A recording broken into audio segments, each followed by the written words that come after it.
Аз съм с Стефката Ралешкова. Разкажете ни за титлата, която получихте през 1960 година. Ами, през 1960 година аз бях абитуриентка.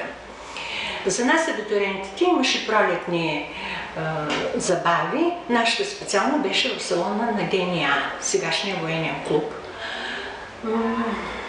Нищо особено, музика, танци. Аз рецитирах едно стихотворение на Дамян Дамянов и водещия на вечерта ми сложи едно венче от рози, което и ми обяви за мис на вечерта. Аз трябваше с моя кавалер да открия следващия танц. Това беше всичко. С какво сте се занимавали? Къде сте завършили и с какво се занимавате в момента?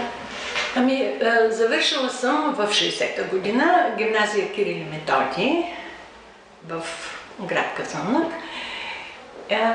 Работила съм в Института по хидравлика и от 1971 година започнах работа и съм първото длъжностно лице по гражданските ритуали в град Казанлък. И така 25 години. През това време са минали някъде около 30 000 души, на които съм сключила граждански брак. Следите ли празника на розата? Какво е мнението ви? Винаги с най-голямо удоволствие. Винаги каня гости на празника, мои приятели, и винаги на вратата на апартамента си слагам една роза. Какво ще пожелаете на тази годишните претендентки за титлата Царица Роза? Желаем им преди всичко много здраве, много късмет в живота и много им завиждам за младостта.